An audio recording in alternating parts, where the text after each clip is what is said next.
begin with a headline, Senator. Iran directed its proxies in Iraq last night to attack our troops at al-Assad base. I know you served at al-Assad when you were a Marine in Iraq. My son served at al-Assad. A number of them have been wounded. We do not know the severity and nature of their wounds. How should the United States respond? Well, first of all, hearts go out to the service members. It sounds like it was 5 people who were injured. Like you said, we don't know how seriously. It reminds us a lot, Hugh, just to sort of put this in perspective, of the attack that happened in January, where you had, I believe, 3 service members who were killed. And what it suggests, first of all, is that our air defenses have been overwhelmed now twice in effectively the last 6 months. So this is something we have to be really, really careful about. We have a number of American troops over there who are effectively sitting ducks because if the Iranian proxies or the Iranians directly can overwhelm our air defenses, there are a lot of very soft targets right now. And this is something the Biden administration, the Harris administration has to fix. I mean, look, I think our response is you obviously have to hit back at the groups that did this, and you have to hit them hard.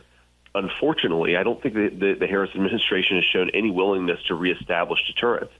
And in some ways, Hugh, the most important thing that we have to do is degrade Iran and its proxies' ability to wage war in the first place on our targets in the Middle East and, of course, on our allies. We have to remember, of course, that this is in the backdrop of multi-billion dollars of sanctions relief, which the Iranians have not used to sort of, welcome themselves back into the international community and start to build a more functional relationship with the United States. They have used it to build up a massive military capability that they're now using to kill and wound American service members. So we have to stop giving them money that they're clearly showing that they're using to hurt our people. And if we don't do this, then we really, I think, completely destroy the basic deterrence of the United States military in the region. Iran is threatening to attack Israel today, and they've been threatening it since the assassination of Haniyeh in Tehran 5 days ago. Should Israel strike back at Iran, or should they even strike preemptively if they have serious intel that Iran is going to launch yet another barrage of missiles at Israel? Hugh, I always hesitate to tell the Israelis what they should do. I think that the Israelis have earned the right to do what they think is in their best interest, and I think that we should be supportive of whatever they ultimately decide to do. We know the biggest threat to Israel is not an Iranian air attack. It's an Iranian nuclear capability. And I think that the Israelis really have to do what's necessary to prevent that from happening. It matters to us a great deal. It obviously matters to the Israelis more. But we have to remember, Hugh, that the Israelis really can't do what they need to do until until we give them the weapons that they need. And there's something just preposterous about Harris's approach here.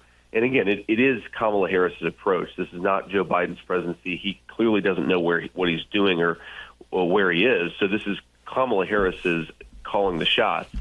What's so preposterous about their approach is they say that they want the Israelis to wrap up the war. And of course, that's true. We do want the Israelis to wrap up the war, but we want it to end with Hamas being functionally degraded as a military capability. And what the Kamala Harris and the entire administration, their approach doesn't make sense because they're prolonging the war. They're making it harder for Israel to achieve diplomatic breakthroughs with some of the Sunni Arab states. And they're doing all of this in a way that continues to stress Israel's military capability when we know the holy grail here is preventing the Iranians from getting a nuclear bomb. So the policy doesn't really make sense unless the goal is to make it easier to kill Americans, make it easier to kill Israelis, and make it easier for the Iranians to build a bomb. That is the net effect of the Harris administration, whether intentional or not. Last question about Israel and Iran and our support of them. How would you characterize the Biden-Harris policy towards Israel over the last almost 10 months since the massacre occurred on 10/7? Oh, it's been terrible, and it's been disgraceful. I mean, we just start here with a recognition that it wasn't just a terrible terrorist attack for the Israelis, though it certainly was. I mean, almost 30 Americans, I believe, lost their lives in the attack. I mean, you still have American hostages, and there's no sense here from the Harris administration that this is something that actually matters to us. There's no sense of urgency. There's no sense of outrage. Of course, they condemned the attack when it initially happened, but they immediately started to slow walk the support of military assistance. And again, Hugh, the most important thing for us is for the war to be over so that Hamas is no longer a viable military threat and so that Israel can reconduct the diplomatic peace. I mean, the fundamental goal of American policy in the Middle East right now should be to enable the Israelis, along with the Sunni Arab states, to build on President Trump's Abraham Accords and actually provide a regional counterweight to Iran, right? We can't do everything all at once. You know, I believe that, Hugh. So we would want the Israelis and the Sunni Arab states to sort of provide that counterbalance to Iran. What the Harris administration seems to want to do is to give the Iranians money and hope they don't use it to build additional military capabilities. It just doesn't make any sense. And clearly, if you look at how they've used that money, the Iranians have used that money, they're not doing it to become a more functional partner for the United States. They're using it to kill and attack us and our allies. Now I want to switch to the border. The three big issues in this election are inflation in the economy, immigration, and especially illegal immigration, and, of course, Israel. Kamala Harris ran for president 5 years ago, and she spoke about the border then. Cut number 11, she is referring to Donald Trump's border policies then. Cut number 11, Vice President Harris. This is irresponsible. It's the height of irresponsibility for the commander-in-chief to suggest that we have to build a wall across our southern border because there are terrorists who are trying to invade the country. It couldn't be farther from the truth. You've been to the border as recently as 3 days ago, Senator Vance. I think between 50 and 60,000 Chinese communist citizens have crossed that border. I know hundreds on the watch list, the terror watch list, have crossed that border, and we know about them. What do you make of Vice President Harris's indifference to the border? Well, we know, of course, Hugh, she was the border czar, and they implemented a series of policies on day one, suspending deportations, reinstituting catch and release, that made the border crisis exactly what it is today. When I was there a few days ago, Hugh, I talked to a number of folks who say they're seeing military-age men from a whole host of countries that are not in Central America. You mentioned China, a number of African countries, a number of Middle Eastern countries, where when Kamala Harris throws shade at the idea that there are terrorists coming across our border, we now know beyond any reasonable doubt that thanks to their policies, thanks to Kamala Harris's policies, there are terrorists in the United States of America because of what she has done. So it's not only a terrible humanitarian crisis, it's not only a terrible crime crisis, it's of course caused the wage theft from millions of American workers who are now competing with illegal aliens. It has also made the country much more susceptible to a terrorist attack. And you started by asking about Iran, Hugh. One of the concerns that I have here is the Iranians have leverage over us that they didn't have 4 or 5 years ago, because there are probably a number of Iranian-related militias that have terrorist agents within the United States. That is a difference from 5 years ago, and the reason those terrorists are here is because Kamala Harris has failed to do her job. Let me play one more Kamala Harris video vault best hits. Cut number 10 from a 2017 Recode interview of Vice President Harris. You know, we have to stay woke. Like, everybody needs to be woke. and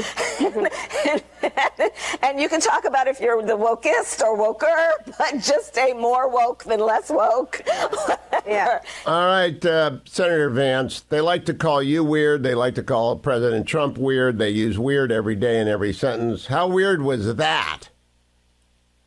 Well, it was really weird, Hugh, and I also don't even know what she means. I think that what she's talking about, of course, is the extreme progressive ideology that has taken root in our country. Yes. And, this is sort of the weird thing where you have the United States military doing trainings on diversity, equity, and inclusion, and making sure that there's, transgender support for members of the United States Marine Corps, and ensuring that our schools have bizarre materials on sexual identity for 7-year-olds, right? That is what woke means, I think, to most Americans. And Kamala Harris standing there celebrating it is really leaning into the fact that she is a San Francisco liberal, one of the more radical members of the United States Senate. And everything that she's done on social policy, on economic policy, has pushed our country in a really, really, to use the term, Hugh, weird direction. Now, here's the thing that I just can't quite get over about the Harris approach to this stuff is, she wants to sort of present President Trump and I as outside the mainstream. And yet, if you look on a whole host of social issues, I think a lot of our approach would be that we don't care what Americans do in the privacy of their own homes. We don't care who they sleep with. We don't care what people do.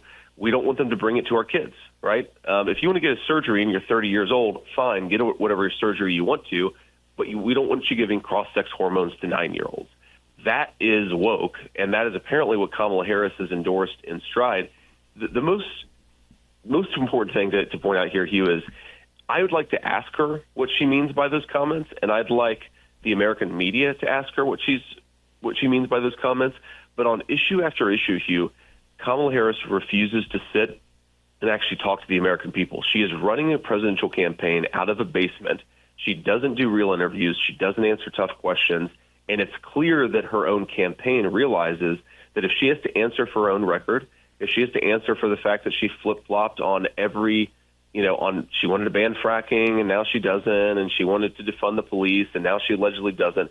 If people know how much she has endorsed the far left elements of the liberal agenda, I think that they're going to realize that this is not a person they want as American president. But of course, I think she will also destroy our military. And I want to go there, Senator. In a column for the Washington Post after you were nominated, I commented that there are 800,000 veterans in Pennsylvania, 500,000 veterans in Michigan, 283,000 veterans in Wisconsin. Arizona has more than 450,000, Nevada more than 200,000.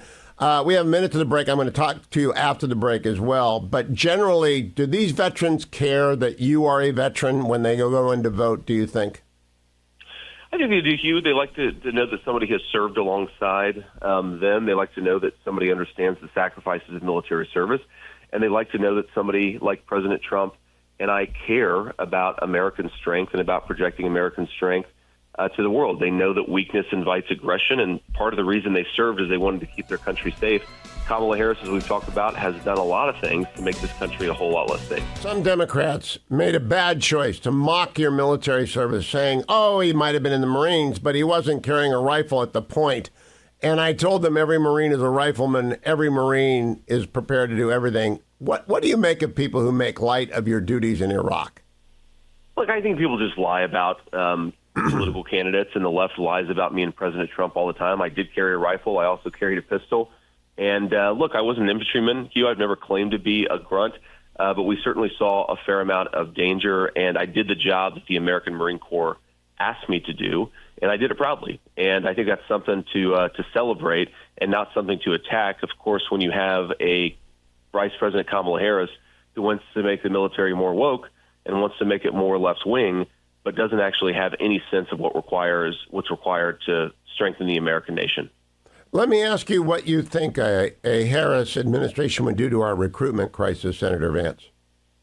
Well, it would make it a lot worse, Hugh. I mean, look, consistently what you see, and the Marine Corps is the only branch of the service that hasn't had major military recruitment issues, in part, Hugh, because it's so small, but also because it is the one that is the least committed to left-wing ideology. Now, of course, the members themselves, the rank and file, the junior officers, they're not, and even most of the generals, they're not committed to left-wing ideology. But when you have the leadership at the political level forcing left-wing ideas down the throats of these services, a lot of American kids, Hugh, they don't want to sign up to fight for Kamala Harris's social agenda. They want to sign up to keep their country safe. And if you force this left-wing idea down the throats of America's military branches, you're going to see the recruitment crisis that we've seen explode under the Biden administration. It's going to get even worse. And it's especially profound in the bigger services, in the Army, in the Navy, and it's going to get a lot worse. We've already seen the evidence here, but it will worsen. My last question, Senator Vance. We expect a running mate to be announced by Vice President Harris today. If it's not Josh Shapiro, I will be stunned. But if it isn't Josh Shapiro, if they pick Tim Walz, who makes Tim Kaine seem like Justin Timberlake, he's really the most boring man in America. If it's not Josh Shapiro, and that's because he'll be Jewish and because he's a supporter of Israel, what does that tell you about the Democratic Party if it's not Josh Shapiro? Well, look, if it's not Josh Shapiro, I agree with you. I think that they will have not picked Shapiro, frankly, out of anti-Semitism in their own caucus and in their own party. I think it's disgraceful the Democrats have gotten to this point where it's even an open conversation. And it is an open conversation, Hugh. I mean, even if it is Josh Shapiro, the guy has in some ways had to run away from a lot of his biography over the last few months because the far left doesn't like the fact that he is a Jewish American. So, look, we have to be honest about this fact. We have to call it out. But regardless of who the nominee is, Hugh, we're ready to take them on, and it's Kamala Harris's policies that matter the most. She is the person who's worsened the inflation crisis. She is the person who's made groceries less affordable. Kamala Harris has made our country less safe, and Kamala Harris has opened the American southern border. No running mate is going to allow her to run away from a really bad record for the American people. Do we want to give her promotion, Hugh? I think the American people are going to say, absolutely not. We should kick her out of office. Senator J.D. Vance, good to talk to you. Keep coming back throughout the campaign. Good luck to you on the trail, and I hope you spend a lot of time in Ohio, Pennsylvania, Michigan, and Wisconsin. I hope your bus is on a circular loop through those 4 states. I'm going to live there for the next few months, Hugh. Thank you. Thank you, Senator Vance.